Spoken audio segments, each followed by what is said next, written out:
Queremos saudar a todos mais uma vez com a graça e a paz do nosso bom Deus. Mais uma vez queremos externar nossa gratidão a Deus. Louvamos ao Senhor pela oportunidade de participar, juntamente com essa família da Segunda Igreja Presbiteriana de Taguatinga, pelos seus 58 anos de existência aqui na nossa cidade.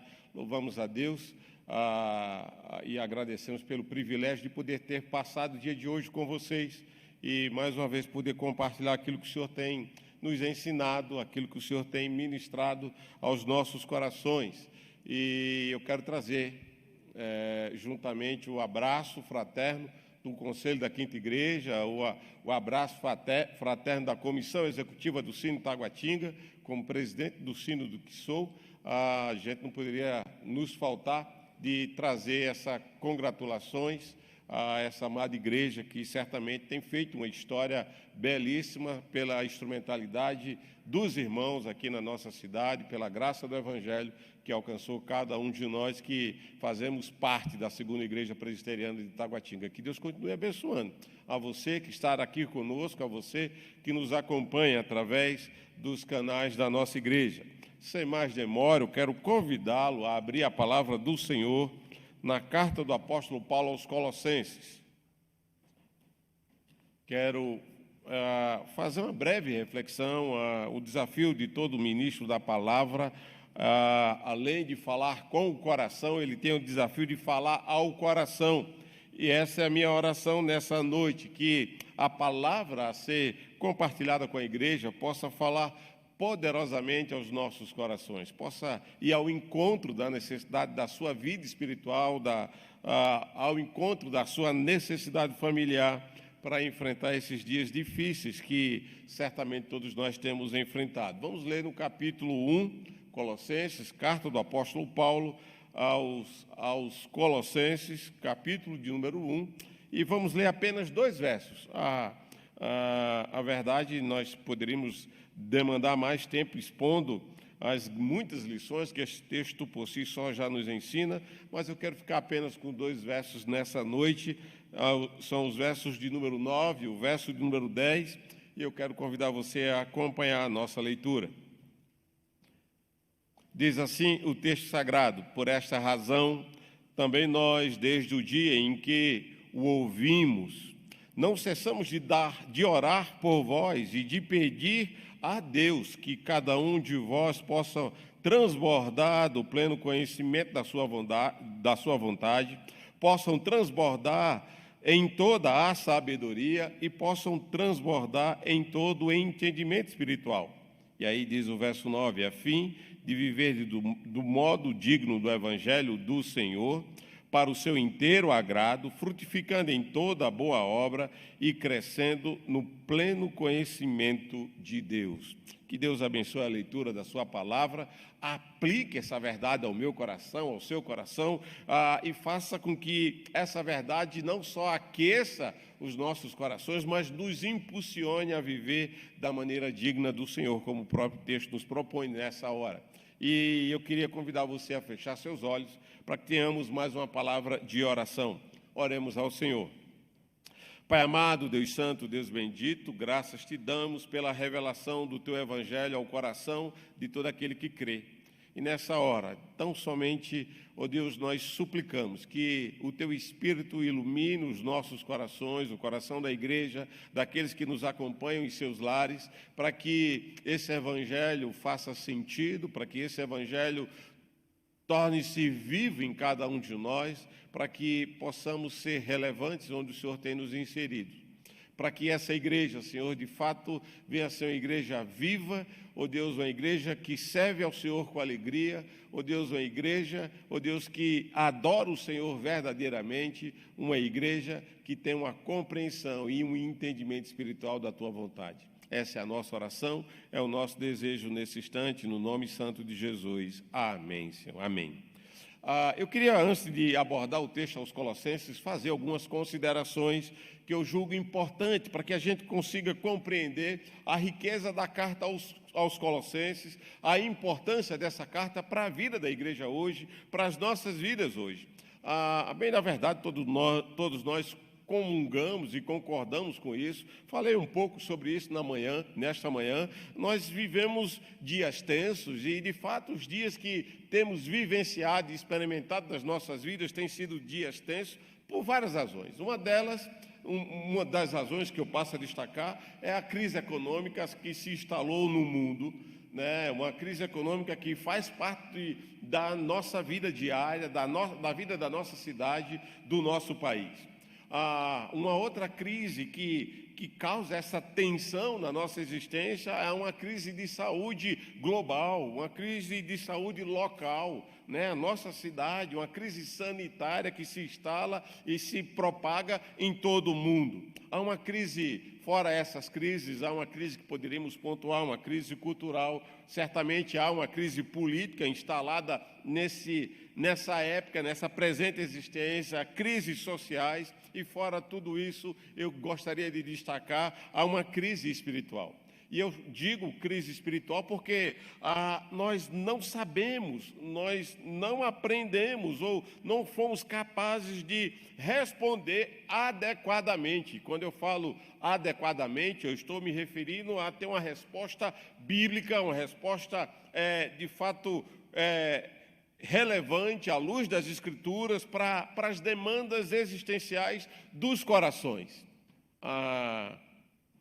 Nós sabemos que a nossa geração é uma geração secularizada. A gente não precisa abordar esses aspectos, até porque demandaria algum tempo, e porque vivemos essa geração secularizada, nós vivemos uma existência carentes de absoluto, uma geração relativizada, uma geração inserida dentro de um contexto que talvez seja de conhecimento de todos nós, ou da maioria de nós, chamado de pós-modernidade, e alguns, eu tenho dito, onde eu tenho tido a oportunidade de compartilhar, que a gente vive um novo modelo, uma nova época de vários neologismos, e aí a gente tem, a nossa sociedade, a academia tem cunhado algumas expressões, e uma das últimas expressões que tem definido essa geração é uma geração customizada, ou seja, uma geração que abre mão da verdade e o costume, o hábito, a maneira como vivemos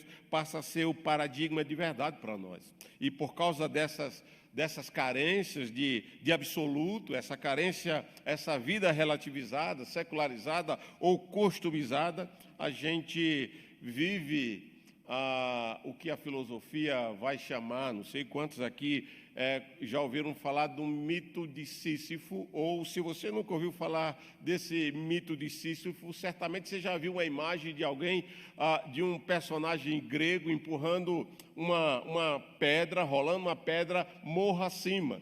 E o mito, de uma maneira bem resumida, diz o seguinte, que ele foi condenado por ter enganado os deuses gregos, condenado a viver a existência no absurdo do cotidiano. E parece-me que, às vezes, nós vivemos esse absurdo do cotidiano, que fere as nossas emoções, que sabota o nosso coração, onde todos os dias temos que fazer as mesmas coisas, cotidianamente, de maneira com a rotina sem parar, né? E é essa a ideia. Ou por causa dessa cultura secularizada, a gente vive, às vezes, se não vive o mito de Sísifo, somos condenados a viver a poesia do Carlos Drummond de Andrade, que diz: e agora, José, a festa acabou, a luz apagou, o povo sumiu, a pandemia chegou, e agora, o que faremos? Vivemos essa crise, os nossos corações, conquanto sejamos povo da aliança, sejamos cristãos, vivemos essa crise de fazer a mesma coisa toda segunda-feira, ir para o trabalho, voltar do trabalho, cuidar da criança, cuidar do filho que nasceu, alimentar o bebê que chora e fazer isso. Isso vai vai causando transtornos emocionais, vem a pandemia que nos obriga a viver esse distanciamento social, e aí a gente sai da crise do cotidiano, do absurdo do cotidiano, somos inseridos na crise das dúvidas, das indagações, e agora o que fazer? Agora a luz apagou, a festa acabou, o povo sumiu, a pandemia chegou e por aí vai. Como responder a essas demandas? Ou às vezes somos obrigados a reconhecer essa triste situação de uma vida sem grandes expectativas, que é o que a filosofia do cinismo, depois você dá uma lida sobre o cinismo filosófico, que leva as pessoas a viver uma vida sem perspectiva, sem expectativa, uma vida que alguns, e aí por isso eu falo que a academia tem cunhado esses neologismos dessa última geração, que é a geração do milênio. São os jovens entre 14 e 35 anos, são chamados da geração do milênio, e essa geração do milênio, que é uma geração globalizada, uma geração sem expectativas, sem grandes sonhos, uma geração que vive um dia após o outro, sem saber aonde vai chegar. E onde toda essa crise, essa enxurrada de conceitos e emoções que invade o nosso coração, produz, certamente no coração daqueles que fazem essa leitura de realidade de vida, produz sentimentos de insatisfação, produz sentimentos de angústias, produz sentimentos muitas vezes de desespero, bem como e ao mesmo tempo uma sensação, eu chamo uma falsa sensação, uma falsa impressão, uma falsa, eu vou chamar de pseudo-autonomia, faz com que ou a gente caia nessa angústia, nessa insatisfação, nesse desespero, ou a gente acaba caindo nessa leitura de uma falsa autonomia, de uma pseudo-independência, uma pseudo-liberdade, um falso sentimento de que eu sou livre, um falso sentimento de que eu sou independente, um falso sentimento de que eu sou autônomo. E o resultado não é outro que, na busca de lidar com as frustrações e as insatisfações da vida, ou na busca dessa falsa liberdade, independência e autonomia, gera um coração frustrado, desanimado e muitas vezes desmotivado. E é diante disso que eu gostaria de inserir o papel da igreja, o papel de cada um de nós que somos cristãos nessa noite. O nosso desafio é justamente aplicar a verdade desse evangelho ao nosso coração e superar as adversidades, as dificuldades, é justamente esse dilema entre conhecer o evangelho e aplicar o evangelho. Esse é o grande desafio. E, para ilustrar, eu quero trazer à memória uma história, uma pequena história de Celso Antunes, é um estudioso, um pedagogo, pelo menos da área da pedagogia. Ele diz mais ou menos, ilustrando a crise do conhecimento, ele diz mais ou menos a seguinte história que eu passo a contar a você. Ele diz que, certa vez, um avião em rota de colisão estava em queda e dentro desse avião havia 3 tripulantes, 3 passageiros. A tripulação, o piloto, chega para os 3 passageiros e diz: olha, nós estamos em rota de queda, eu vou tentar conduzir o avião o máximo possível e nós só temos 2 paraquedas e, como temos 3 passageiros, um dos 3 escolhe quem deverá ficar comigo e ver no que vai dar. E conta a historinha, essa anedota, que fazia parte desse avião um pastor, um surfista e um cientista. E prontamente o cientista chegou e tomou a palavra e disse: olha, eu tenho muita coisa a contribuir com a humanidade, tenho grandes invenções, algumas coisas nem foram patenteadas ainda não se tornou de domínio público. Se eu ficar nessa aeronave, a humanidade vai perder. Então eu não posso ficar, vocês me perdoem. E aí ele lança a mão do primeiro artefato que tinha próximo a ele e se lança pela janela daquele avião em rota de colisão. E, de repente, o pastor pega a palavra e diz assim: olha, meu filho, eu já sou pastor, eu vou ficar aqui orando juntamente com o piloto, você pode pegar o outro paraquedas e saltar. E o surfista olha para o pastor e falou: qual é, meu? Relaxa, temos 2 paraquedas aqui. E o pastor: como assim? É que o cientista pulou com a minha mochila. Nós vivemos essa crise. Nós conhecemos o Evangelho, mas na hora das dificuldades, das lutas, nós saltamos no desespero do avião da vida sem aplicar esse Evangelho ao nosso coração. É o que o texto do apóstolo Paulo nos ensina através da igreja aos Colossenses. Ele vai nos ensinar da nossa necessidade de termos entendimento espiritual. Uma igreja que serve a Deus com alegria, que vive para servir com alegria, tem que ser uma igreja não só que adora a Deus, como falamos pela manhã, mas tem que ser uma igreja que tem entendimento espiritual.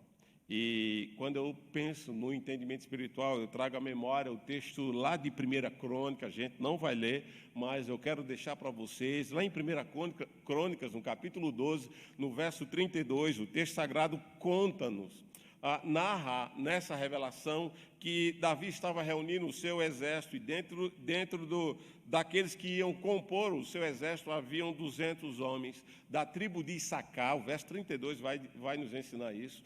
E as competências e as habilidades da tribo de Issacar eram pessoas que tinham a habilidade de discernir a sua época, de fazer a leitura do mundo que estava à sua volta e tinha a habilidade de ensinar o povo da aliança sobre as decisões que eles precisavam tomar.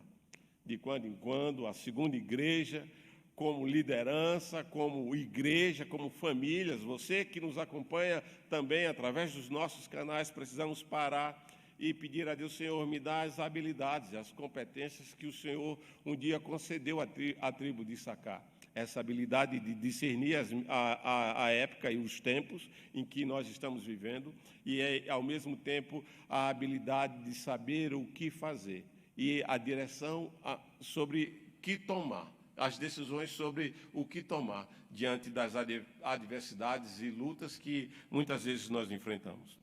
A carta do apóstolo Paulo aos Colossenses é conhecida como uma das cartas da prisão. Permita-me fazer uma breve introdução dessa carta. Colossenses é uma pequena cidade, conquanto tinha a sua importância e significância à época, até porque a cidade de Colossenses era como um centro comercial que tinha uma importância econômica, porque fazia a ponte entre o mundo ocidental com o mundo oriental. Então ele tinha essa importância, ficava 160 quilômetros de Éfeso. Paulo não chegou aí aos Colossenses, embora desejasse, e aí ele toma conhecimento dessa igreja. Contudo, a época em que os colossenses estavam vivenciando era uma época bastante difícil, não tão diferente dos nossos dias, não tão diferente das lutas que a igreja passa. Na época dos crentes em Colosso, havia um grande sincretismo religioso, havia o gnosticismo como filosofia dominante do mundo conhecido à sua época. Então, trazia muito sincretismo, havia muitas crendices e certamente produzia uma crise que, em minhas aulas, de quando em quando, eu explico dizendo o seguinte: nós somos uma geração de crentes ou de cristãos que conhecemos a verdade do Evangelho, cremos numa outra verdade e aplicamos na nossa vida outra coisa que não tem nada a ver com aquilo que cremos e nem com aquilo que nós conhecemos. E a gente está vivenciando essa crise existencial cristã e, por isso, o texto sagrado nos convida nessa hora a fazer uma séria reflexão de se de fato queremos ser uma igreja que vive para servir com alegria. Precisamos ser uma igreja que tem entendimento espiritual. No verso 9 do texto sagrado, o apóstolo Paulo, nessa oração, nessa apresentação da igreja de Colosso, uma igreja que foi edificada no Evangelho, você percebe isso no verso 5, quando ele diz: ouvistes pela palavra da verdade do Evangelho, uma igreja que entendeu a graça de Deus na verdade, uma igreja que foi discipulada, ensinada pelo o conservo do apóstolo Paulo. É assim que o apóstolo Paulo trata Epáfras. Essa igreja, portanto, era uma igreja bíblica, como o reverendo Jefferson definiu a segunda igreja, quando teve o primeiro contato com essa igreja e quando ouviu falar dessa igreja, e de fato essa igreja é conhecida como uma igreja bíblica, uma igreja que é comprometida com a palavra, uma igreja que tem um conhecimento do evangelho profundo, seja pela formação, pela boa excelência da formação da equipe pastoral que por aqui passou durante esses 58 anos, seja pela equipe eclesiástica que compôs o corpo docente dessa igreja no ensino, no discipulado, no pastoreio, nas escolas dominicais, através dos nossos professores, onde a excelência elevou e tornou essa igreja conhecida, talvez com as mesmas características da igreja de Colosso. Uma igreja que conhecia e compreendia a palavra da verdade do Evangelho, uma igreja que conhece e entende a graça de Deus na verdade, uma igreja que certamente teve uma boa equipe pastoral, uma boa equipe de docentes que discipulou e ensinou essa igreja. Mas o apóstolo Paulo, apesar de descrever essas qualidades dessa igreja, ele chega no verso 9 e no verso 10 e ele ora a Deus e dizendo: por esta razão, porque vocês têm conhecimento da verdade, porque vocês conhecem a graça de Deus da verdade, por causa da boa formação que vocês receberam durante esses 58 anos de existência, eu quero orar com vocês e por vocês. É assim que o apóstolo Paulo se dirige à igreja aos Colossenses e diz: por esta razão também, nós, desde o dia em que ouvimos, não cessamos de orar por vós, para pedir, e aí o pedido do apóstolo Paulo consiste em 3 coisas. Nós não cessamos de orar por vós, para que vocês tenham, diz o texto sagrado, conhecimento da vontade de Deus, para que vocês tenham sabedoria, ou seja, e sabedoria, a ideia de sabedoria é viver da maneira que agrada a Deus, e por fim ele diz para que vocês tenham entendimento espiritual. Essa deveria ser um dos grandes motivos de todo cristão, de toda a família cristã aqui presente, que se reúne presencialmente ou através do ambiente remoto. Esses deveriam ser os motivos principais das nossas orações. É fato que há uma crise política, uma crise econômica, uma crise sanitária, de saúde, há lutas pessoais que nós enfrentamos, mas todos nós necessitamos de ter entendimento espiritual, sabedoria de Deus e compreender a vontade de Deus para as nossas vidas. Nós deveríamos fazer isso o carro-chefe das nossas orações, deveria ser a nossa motivação.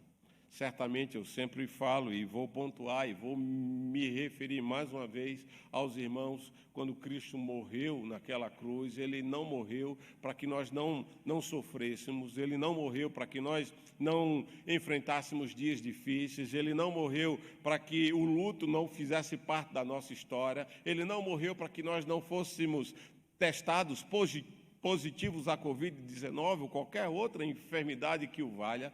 Quando ele morreu naquela cruz, ele morreu para que nós pudéssemos, de fato, compreender a riqueza da sua glória, compreender o conhecimento desse Deus que se revela a nós, para que diante das lutas, das adversidades, porque é isso que o apóstolo Paulo nos ensina, diante das lutas, das adversidades, das dificuldades pelas quais eu e você nós enfrentamos, nós possamos ter entendimento espiritual.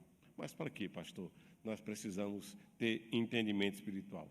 E o verso 10, de uma maneira bem pedagógica, nos ensina no mínimo 4 razões porque eu e você precisamos ter entendimento espiritual. A primeira delas é para que nós possamos viver da maneira digna do nosso Senhor. Essa é a primeira razão. Porque todo um bom cristão deveria orar a Deus para ter entendimento espiritual. C.S. Lewis, no seu livro Cristianismo Puro e Simples, ele vai desenvolvendo o seu raciocínio e chega uma parte do livro, acho no capítulo 3 ou no capítulo 4 do livro, agora a memória me trai, ele aponta e destaca a ideia da necessidade dos cristãos terem um comportamento digno. E ele faz essa distinção para fazer a comparação entre comportamento digno e comportamento útil. Bem parecido com essa ideia de ter o conhecimento e se jogar com o primeiro artefato de um avião que está em rota de colisão e se jogar com o primeiro artefato que nós encontramos. Temos conhecimento, mas não sabemos aplicar. E ele usa a seguinte ilustração para fazer sentido para nós. Ele diz que a nossa natureza humana, sem evangelho, a nossa natureza, quando nós não compreendemos as verdades, quando nós não temos esse entendimento espiritual, facilmente somos tendenciosos, inclinados a fazer uso de coisas que nós não julgamos virtuosas, que nós não julgamos morais, e fazemos uso dessas coisas e rapidamente elas se tornam virtuosas e morais para nós. Ele dá o seguinte exemplo para que você compreenda. Ele diz que, imagine que o Brasil estivesse em guerra com a Argentina. Essa é a ideia que ele coloca lá e eu vou ilustrar com as minhas palavras. E aí, de repente, o argentino resolve entregar todo o plano bélico da Argentina para o Brasil. Rapidamente, nós iríamos olhar para esse argentino e dizer, olha, como você nos ajudou, parabéns, obrigado. Se nós não fizéssemos uma parada e tornássemos esse argentino herói dos brasileiros. Afinal de contas, ele entregou o seu país, ele entregou as estratégias bélicas e operacionais do seu país para os brasileiros. E nós iríamos ver isso como algo virtuoso, algo heróico. Nós iríamos aplaudir e fazer paradas militares por causa do grande herói argentino. Só que isso é um comportamento útil. Nós adotamos aquilo que nós julgamos como traição, covardia, desonestidade como algo virtuoso, porque isso nos beneficiou. Já parou para pensar sobre isso? A gente faz isso, sabe quando? Quando nós estamos numa fila de banco ou numa fila de supermercado, de quando em quando eu vou com a minha sogra, que já tem direito à fila do preferencial, e aí ela está fazendo a compra dela, e eu estou fazendo as minhas compras, ela fala, Ricardo, vem para cá.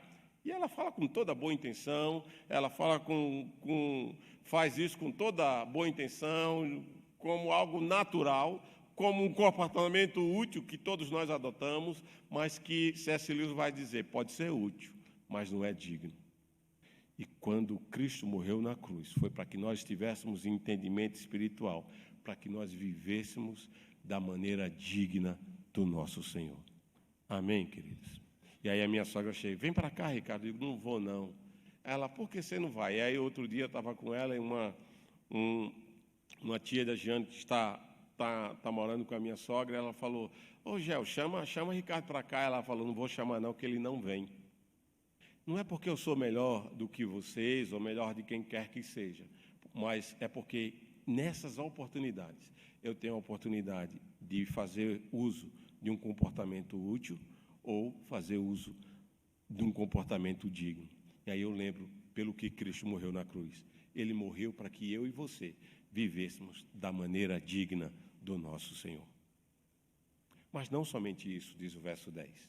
Nós precisamos ter entendimento espiritual, não só para viver da maneira digna do nosso Senhor, mas para viver para o seu inteiro agrado. Por isso a ideia da sabedoria no verso 9. Eu oro por vocês, desde que eu ouvi falar que vocês conhecem o Evangelho da verdade, desde que eu ouvi falar que vocês compreenderam a graça de Deus na verdade, desde que eu ouvi falar que vocês tiveram um bom corpo docente na formação de vocês, eu não cesso de orar a Deus para que Deus conceda a vocês entendimento espiritual, sabedoria, e na perspectiva do apóstolo Paulo, ter sabedoria na perspectiva judaica não é ser alguém que tem um grande conhecimento cognitivo. Não é essa a ideia. A ideia de sabedoria, no contexto do apóstolo Paulo, na compreensão que o apóstolo Paulo tem de sabedoria, é de alguém que vive uma vida não só que lhe faz bem, mas, acima de tudo, agrada a Deus. Por isso que ele diz: eu rogo a Deus para que vocês tenham entendimento espiritual, para que vocês em tudo não só vivam da maneira digna do seu Deus, mas para que vocês vivam para o seu inteiro agrado.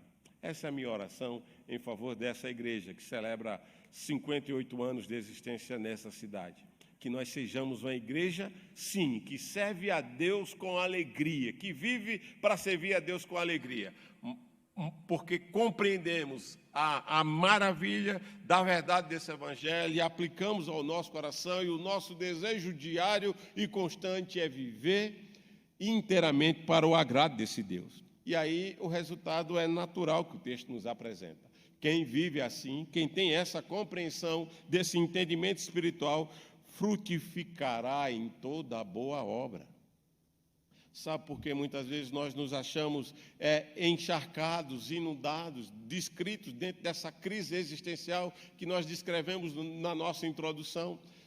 Estamos desmotivados, ou insatisfeitos, ou descontentes, ou ao mesmo tempo tentando viver uma vida independente, tentando romper com os valores morais e existenciais, e morais e éticos dessa presente era, porque vivemos com o senso dessa falsa independência, dessa falsa autonomia, dessa falsa liberdade, mesmo sendo cristão, mesmo frequentando igreja. Já estamos na igreja há tantos anos, ainda permanecemos os mesmos. E o texto diz: olha, mas quando você tem entendimento espiritual, Ricardo, você só tem uma maneira de viver. Você não só vai viver da maneira digna do seu Senhor, você não só vai viver intencionalmente para o seu inteiro agrado, mas você vai ser alguém que frutifica em toda a boa obra.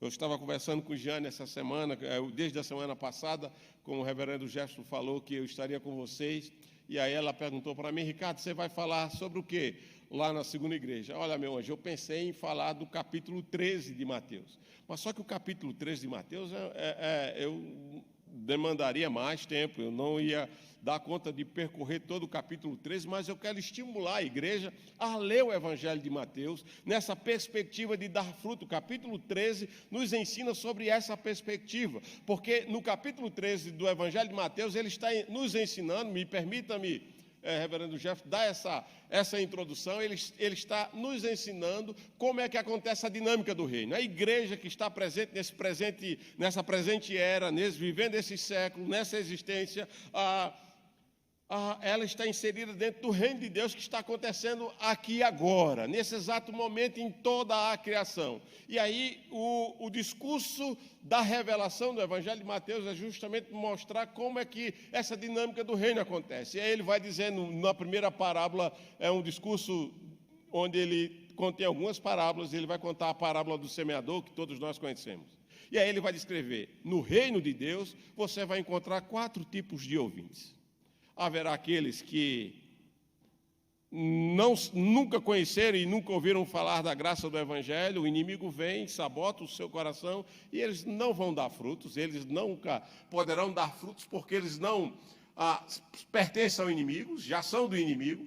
Contudo, aqueles outros que simpatizam com o discurso do Evangelho, a semente na primeira parábola é a palavra semeada, e aí vai ter aqueles outros ouvintes que vão ouvir o Evangelho, mas tem tantas preocupações, há tantas lutas, há pandemias, dificuldades, as crises que assolam os nossos corações diariamente, dos nossos noticiários, sufocam o Evangelho e eles não produzem.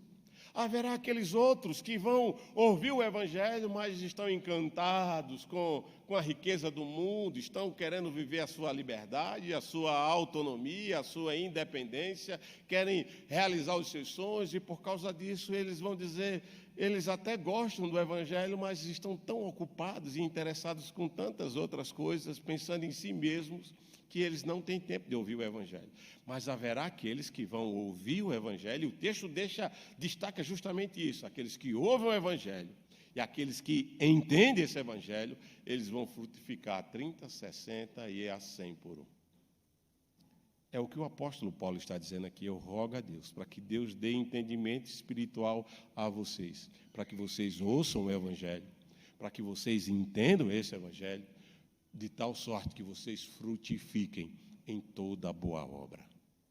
Sem entendimento espiritual, nós jamais vamos frutificar em toda boa obra. No Evangelho de Mateus, ele vai dizer ainda, quando ele explica a parábola a parábola da semente, logo em seguida ele conta a parábola do joio e do trigo. E quando ele conta a parábola do joio e do trigo, ele agora muda a semente. A semente, na primeira parábola, era a palavra, agora somos nós. Nós que ouvimos o Evangelho, nós que entendemos esse Evangelho, e agora nós frutificamos. Por isso ele diz que somos semeados no mundo, e quando essa semente brota, e quando nós somos essa boa semente de Deus no mundo, nós vamos frutificar como sol no reino do nosso Deus. Depois você lê o texto de Mateus 13, que você vai tirar todas essas lições riquíssimas ao seu coração. E aí o apóstolo Paulo, então eu rogo a Deus, para que Deus conceda a vocês esse entendimento espiritual, não só para que vocês vivam do modo digno do seu Deus, não só para que vocês vivam para o seu inteiro agrado, mas para que vocês frutifiquem toda a boa obra. E, por fim, ele diz, para que vocês cresçam diariamente e todos os dias no pleno conhecimento de Deus. Uma das maiores crises da nossa geração, dessa época, esse é o nosso desafio, é justamente compreender o Deus do Evangelho. Crermos no Deus deste Evangelho, nos relacionarmos com o Deus do Evangelho. Porque quando isso não acontece, nós vamos ser crentes que conhecem verdades do Evangelho, que crê em outras coisas que nada tem a ver com o Evangelho e que, na hora de praticar, lança a mão do primeiro artefato e se joga no desespero da existência humana. E a minha oração nessa noite é que Deus conceda a esta igreja a mesma graça que Ele concedeu à tribo de Issacar, a mesma graça por quem o apóstolo Paulo roga e intercede em favor da igreja de Colosso, para que o Senhor conceda a vocês sabedoria, conhecimento de Deus e, acima de tudo, entendimento espiritual, para que todos nós, no restante de vida que ainda nos resta, como segunda igreja e na nossa existência pessoal, possamos viver da maneira digna do nosso Deus, para o seu inteiro agrado, frutificando em toda boa obra e, acima de tudo, tendo o pleno conhecimento desse Deus. Que Deus conforte o seu coração e renove a sua fé nessa noite. Em nome de Jesus. Amém.